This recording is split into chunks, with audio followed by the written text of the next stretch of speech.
Please welcome to the show, Consortium News Live producer, Dame Cathy Vogan. Before we get into the questions, I do just want to give a big plug to Consortium News Live. It is a tremendous program. I want to thank you guys for putting out that series because you have had some of the most incredible people on that program, and you cover basically everything. We have particularly covered the Assange story.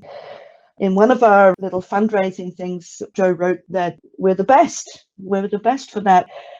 I guess that was a claim we could make after we'd been to London, and we were doing up to 4 events a day. People who travelled from all over the world. This was in the week leading up to Julian Assange's first week of hearings. Incidentally, thank you so much for saying it's a good show. It goes together very quickly, and you have to follow the news cycle. Yeah, before I forget, I just like to do a plug for what's on tonight. And so we are doing a 2-hour live show tonight. We go live for the launch of Andrew Fowler's updated edition of The Most Dangerous Man in the World. It just became available online on the 2nd of July, so you can now buy it. Andrew very kindly sent us a copy of the book.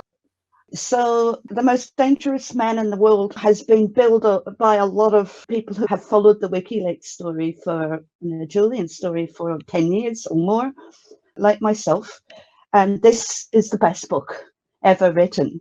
And now Andrew has added 3 new chapters, 3. And in particular, he goes deeply into the UC Global story. And what he specifically does is he tracks the digital footprint of the UC Global data.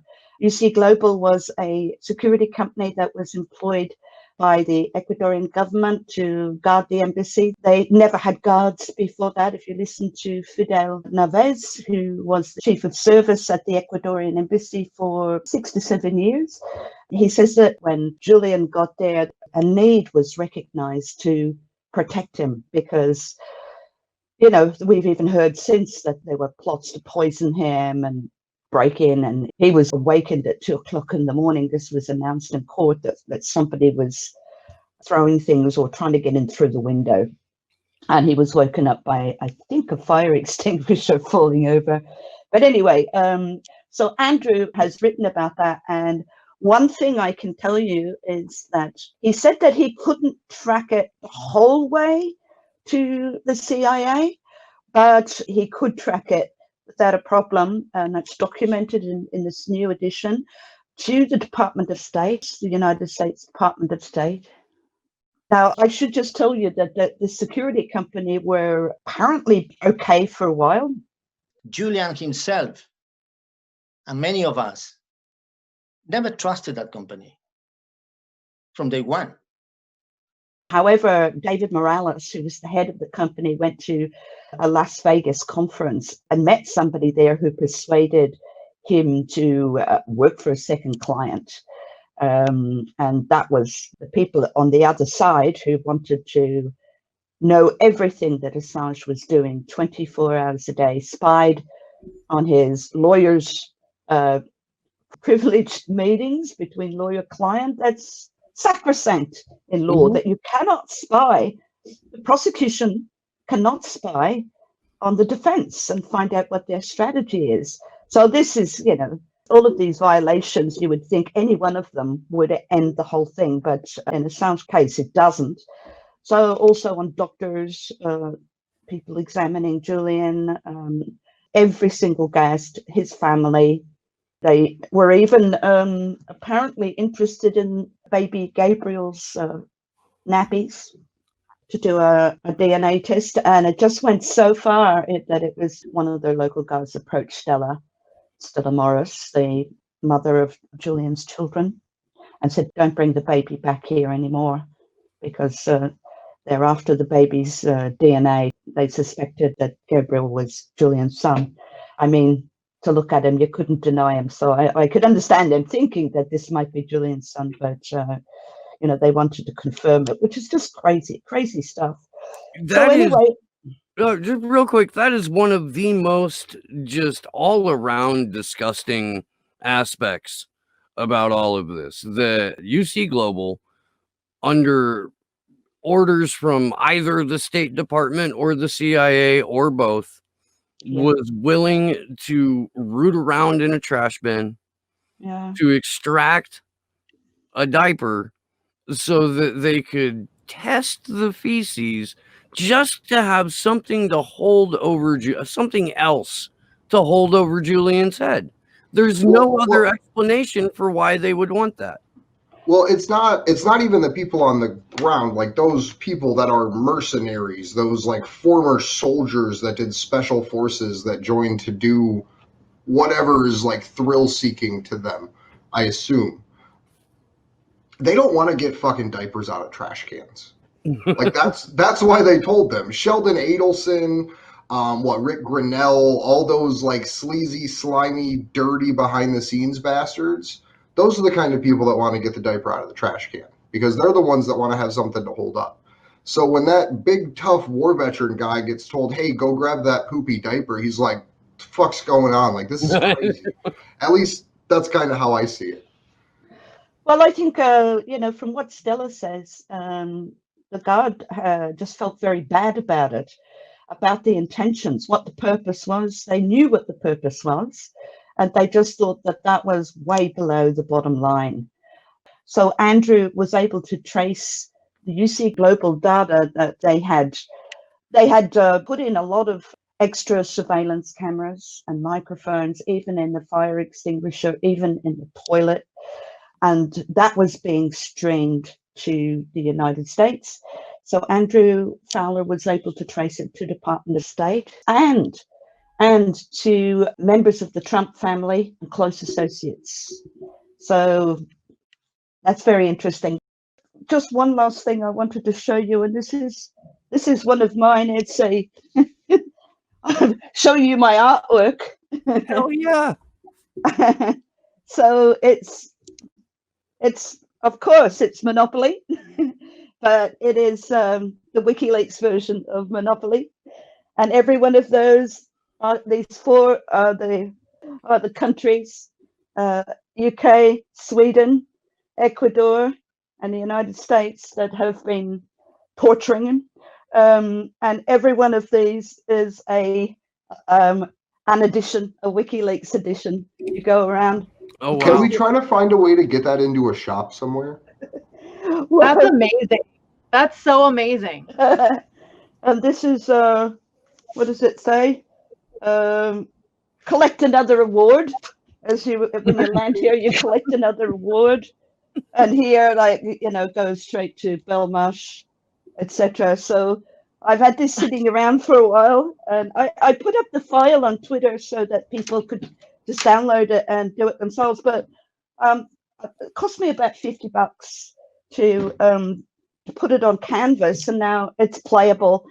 However, I've got the cards, and of course you can't play Monopoly without your chance. And of course, there's been a lot of bad luck, but also good luck for Julian. So I'm looking forward to doing the chance cards. It could be. I made a mask for Julian, not for him. Well, it'd be good if he could wear it, but for supporters of Julian. Christine, his mother, thought was quite a good idea. So that's in the WikiLeaks shop now, and that's Save Julian from COVID-19. I spoke to Bean about it, and Bean has done a few designs as well for people who didn't want COVID-19 written on their face. I understand, but in fact, that is the crucial factor that could take him out at any moment. That is the immediate threat, and that's the message we need to get home, that prisons being petri dishes. I think that there's a prison in the United States where I actually looked about 3 weeks ago, 75% of the prisoners have coronavirus. And poor Julian has a chronic lung condition. I remember his dreadful cough. which became apparent about 2013. It might have been around before then, but he has a rasping cough. If you look at cypherpunks, I don't know if you know what that is. That's one of two of the episodes of The World Tomorrow. You can hear him coughing occasionally there, but he has, in every speech that he gave, you could hear him constantly trying to clear his throat. So he's got this chronic condition. In 2018, John Pilger spoke in Sydney, did a terrific speech. We've got it on Consortium News now because I filmed it. He talks about Julian's father's letter to Malcolm Turnbull, the Prime Minister. In that, he says that Julian has needed an X-ray for years to determine what this lung condition is. He has a relentless cough, but is denied safe passage to and from a hospital for even an X-ray. The British wouldn't let him go to the hospital. Obviously, the X-ray unit couldn't be brought to him. He has other serious conditions. He needed root canal therapy. He's had 2 years of toothache. The last time I spoke to Christine in an interview, so that would be 4 years now. But it's something to be aware of, that we have to keep fighting. And Doctors for Assange have been really excellent. They've written another brief but superb letter chastising those who can pull the strings to just get him bail, an anklet, and back to his family and to a bit more safety. But they haven't, and Doctors for Assange have warned them that they can be held culpable, responsible for that, because it's just in the law. It's a bit like the, I suppose you've all heard of the Eichmann excuse. Eichmann, from Nuremberg. So neither I was just following orders, nor I sat passively by and let it happen, is any good. And that's what we were all saying about, in defense of Chelsea Manning. When you see a war crime, you have a duty to report it, but also to not let it happen to the best of your ability, which is, what she tried to do. And one of those leaks was really, really important, because that one from 2006 with the slaughter of 10 civilians, Iraqi civilians, that was what, including 5 children, just execution, basically. And that's That ended the war, sort of. What does it say to you that the U.S. isn't including the collateral murder video in their charges against Julian Assange? Well, in fact, it's not. It's very cute of them the way they've done it. They don't specifically mention it, but what they do have in the indictment relates to the rules of engagement. And Manning released the rules of engagement. So these are rules whereby US soldiers can launch an attack, engage, as they call it euphemistically, with the enemy. It's funny because engagement usually is a nice thing where you are going to get married one day, and it's a dysphemism, as they call it. It's engage has totally changed its meaning for most of us, because now we think of it as killing people. But Manning released the rules of engagement from their archives to prove that they had not been respected. Now, with the people who were in the street, including the 2 Reuters journalists, I mean, it was easy to explain that maybe they thought that the camera was a weapon, but certainly the second part where they opened fire on the van, the Good Samaritan's van that stops to rescue one of the Reuters journalists who has not yet died. And that's a very touching story that Dean Yates, from who was the bureau chief of Reuters, brought forward. The generals came, I think 3 generals, he said, came to show him, because Reuters had been trying to find out what had happened to their journalists, and they came and showed Dean Yates and made him sign a non-disclosure. A little bit of it, and I think right up to where the people in the street are fired upon, that's where it stops, so as not to upset him. But they didn't show him the second part, which is clearly a war crime. That's what violates the rules of engagement, to open fire on a wounded person that people are trying to rescue. This is obscene. As Manning said at the time, it was like somebody was holding a magnifying glass on ants. And, you know, that level of cruelty, you know, and also the sound from what he didn't hear was the audio either, which was the point of it, right? Which was what those dudes, a crazy horse ate, was actually saying. You know? Look at those dead bastards. Nice. Yeah. Nice. Yeah. And even so, after that, there's another war crime that happens that can be pointed out really obviously, and that's the running over of the bodies. Of course. When the vehicle pulls up, the U.S. troops pull up to secure the scene, they're literally just running bodies over and joking about it.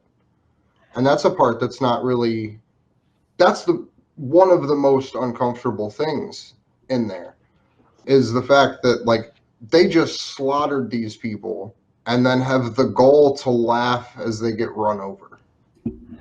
Well, folks, you'll see in the indictment mentioned a few times Executive Order 13526, which is, you know, the classification system, basically.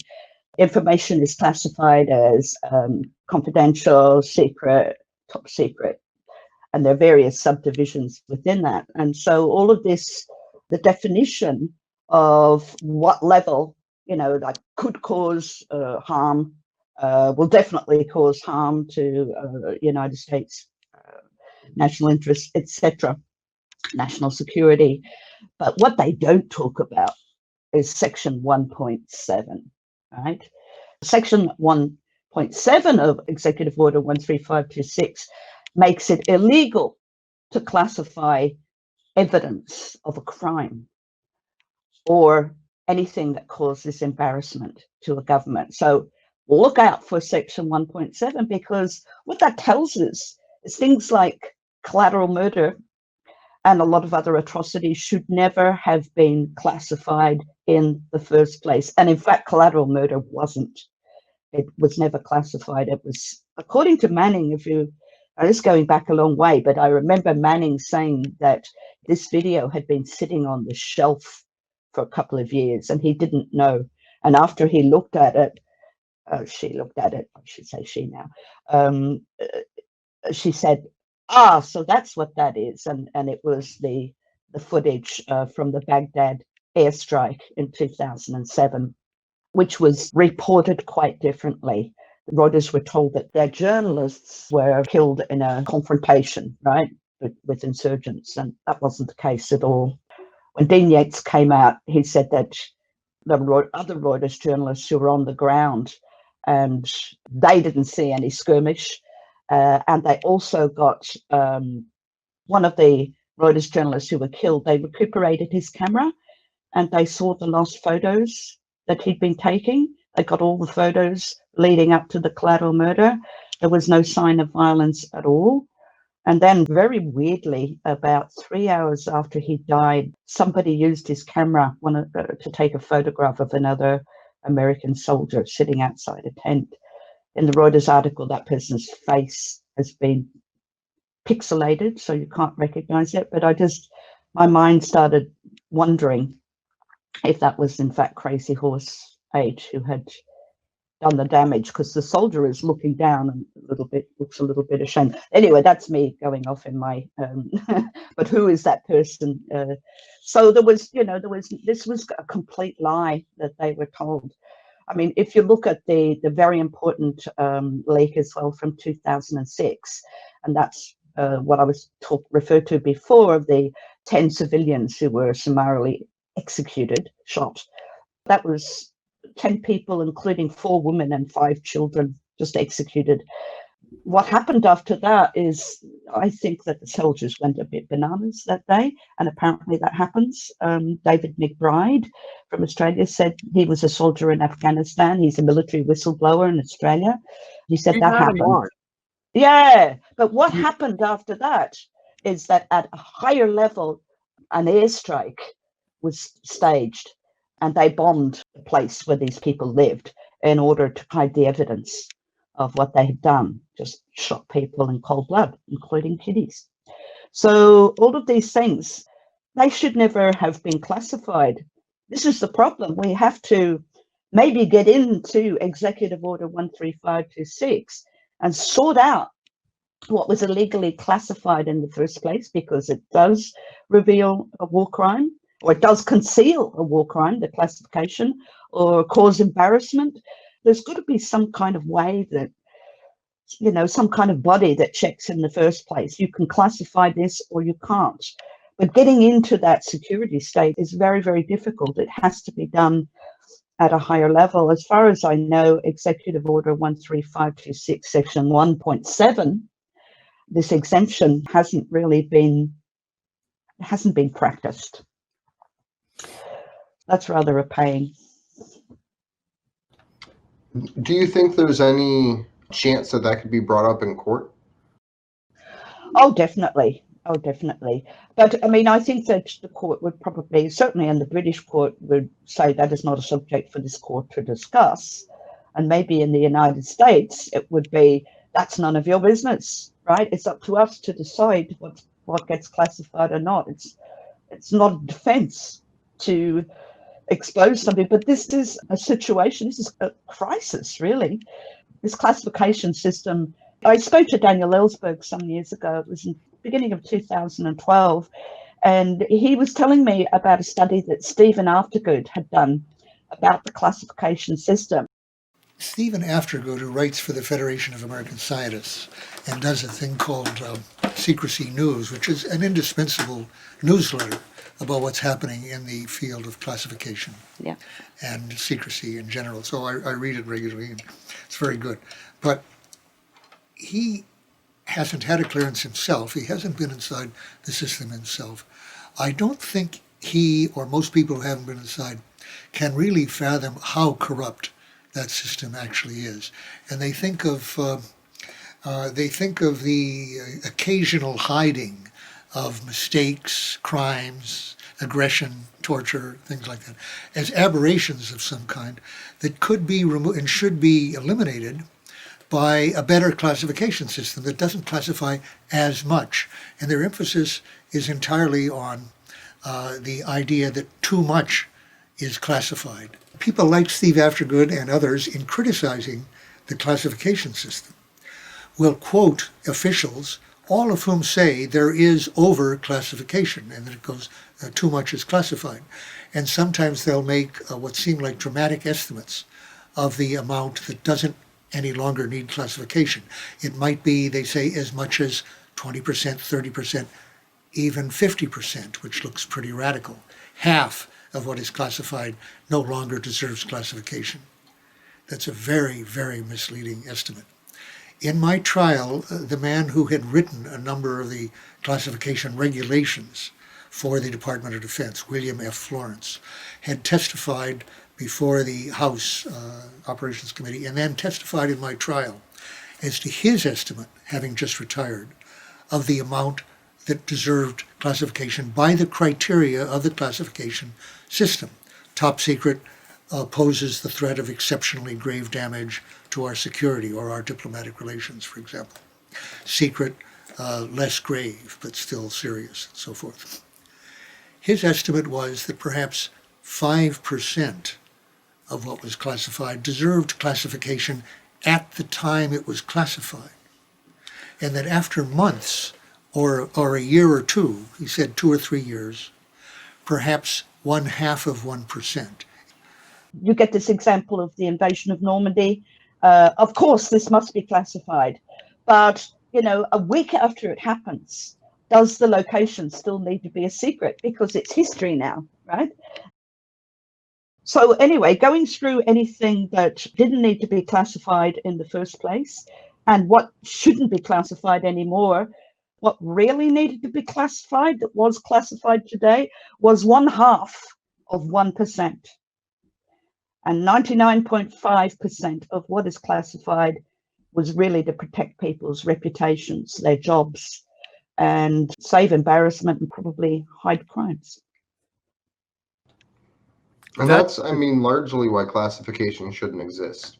Because I don't know, the things that actually would potentially need to be kept secret are so minuscule, like you're saying, that the system itself, just like everything else, will just be completely abused. Yeah. So yeah, just going back to really make it clear, everyone has said that they didn't mention, and it's worth saying that they didn't mention in the indictment the collateral murder video, but there are quite a number of years, I think 40 years or something.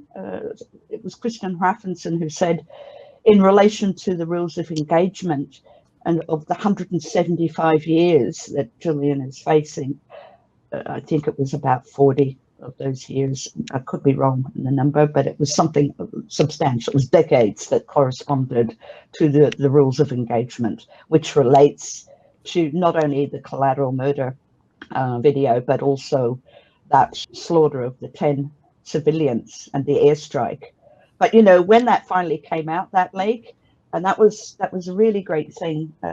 It came out in 2011, 10, but in 2011, when the Iraqi government and the Iraqi people heard about what had really happened, they were so disgusted that there was enormous pressure on the Iraqi government, and they decided that they were not going to give American soldiers immunity anymore. So if they committed crimes, they would find themselves in a court of law. So, I mean, it's dreadful that, you know, soldiers deployed to Iraq, Obama decided he would have to withdraw the troops. So that was a very, very positive consequence of WikiLeaks release. So it would have to be withdrawn. It didn't end the war, but I mean, it sort of neutralized it to some extent. But, you know, it's terrible when you think about it, that it has to be the threat of another government prosecuting US troops if they commit war crimes rather than their own government, because their own government, their own military had the proof, but they seem to get away with it. That's a hell of a point there. That really is. That if yeah, I mean, if our own government was interested in following the rule of law, we would not be trying to, you know, black bag Julian Assange in broad daylight in a courtroom and rendition him to a black hole in a supermax prison. This whole process, and we're gonna wrap in the next like 5 or so minutes. But this whole process from really like 2006, 2007 on, going the way that Julian Assange has been targeted and the number of different countries that have played a role in his targeting, and the same with WikiLeaks in general. It is a living history of the erosion of rule of law. Well, that's right. That's right, behind the wall of secrecy. This is a 20th century phenomenon. Not that the secrecy is, but the organized secrecy, the CIA, and this whole idea that, you know, people in parliament couldn't know these things even, you know, even politicians couldn't know these things, but especially the public, but, you know, the whole CIA thing. And it's really at odds with the age of information. You know, there was bound to be a clash. Yeah. One day. I think that was an accident that they didn't see waiting to happen. Otherwise, we'd never have really got the internet. Except it was, you know, it was Tim Berners-Lee decided to give it to humanity, would not sell it. But when Berners-Lee wrote HTML and made a gift of that to the world, so that all different kinds of computers could communicate with a common language. You know, he had this idea, he had two ideas. One, that primarily, I suppose, for him, because he was a scientist working at CERN, that people could look up anything they needed to know, right? Rather than having to walk to their local library and rummage through books, which is always a pain as far as I was concerned. But also, and very importantly, there was a second point, that everybody would have a voice, that this would be a two-way exchange. You know, people would not just be passive recipients of whatever information they were given, but that people could actively seek, receive, and impart information, which is Article 19 of the Universal Declaration of Human Rights, across all frontiers and on every kind of platform. So we have this, you know, we have these secrecy orders, you know, imposed, which are in direct conflict with the Article 19 of the Universal Declaration of Human Rights. And you've got one country that is fighting against this universal law, except that Universal Declaration of Human Rights and international law, we don't have a body that really upholds it. Maybe that's where the work needs to be done at a legal level, but of course there's all kinds of world politics that would probably be blocking that. But you know, we're all standing by going, but this is breaking international law. Not that local laws haven't been broken as well. When Julian was ejected from the embassy, you know, extradition was banned, was illegal for all Ecuadorian citizens. And overnight, Moreno claimed that, you know, his citizenship's gone, right? So we can kick him out.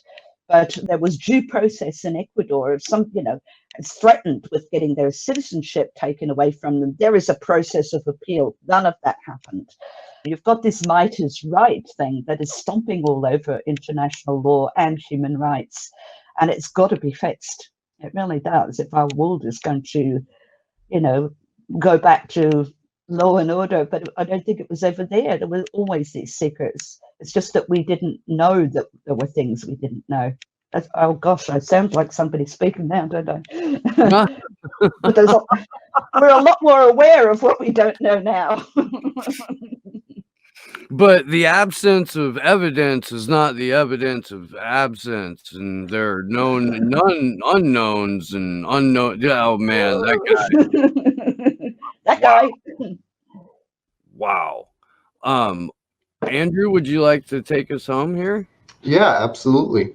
And just as we're parting, to cap this all off, Mike Pompeo is going after the members and family members of the International Criminal Court for investigating U.S. war crimes in Iraq and Afghanistan.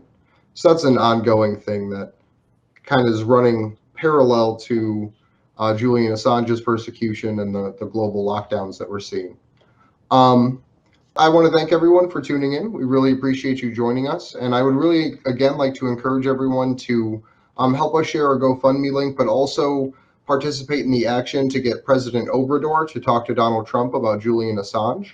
I want to thank Steve, Misty, and Cathy for joining us. If you like what you have been watching, you can find us on Twitter at action_4Assange or on our website, actionforassange.com. Cathy, where can people find you and where can people find CNLive?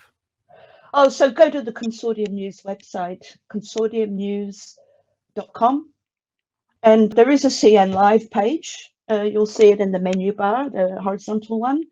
So if you go there, we've got every episode in there, or just go to YouTube and we have a YouTube channel. There is another Consortium News YouTube channel. That was Bob Parry's actually for a while, but so there's 4 videos on there, but I got them all and I have put them on our new channel. So you'll see it's his face in red. That's with all the videos. We've got a couple of 100 films now since we started back in July last year. In fact, CNLive is about to have its first birthday. So wow, that's gone very, very quickly. We're up to season 2, episode 12 tonight with Andrew Fowler, and episode 13 is going to be Whitney Webb again, talking about Ghislaine Maxwell and the Epstein story, and that's coming maybe tomorrow. tomorrow as well. So we're doing 2 back to back. So I've got to get back to work. Oh, one other thing I just would really like to tell you that it's something that is really worth watching. So speaking of Andrew Fowler, it's on YouTube. You can find it now and you can watch the whole documentary. So it's called Sex, Lies, and Julian Assange. So this is the whole early story of Sweden, but there's a lot of things in there that fill in the story concerning the Manning period. What you'll see in there as well is the subpoena, the grand jury subpoena.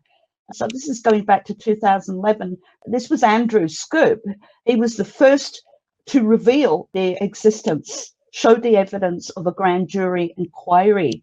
And in fact, that one there is what has, a lot of that has come out in this very latest indictment. So it's really interesting to go and look at that backstory. Sex, Lies, and Julian Assange, I think easily the best documentary as well that has been made about the Assange story. Noted.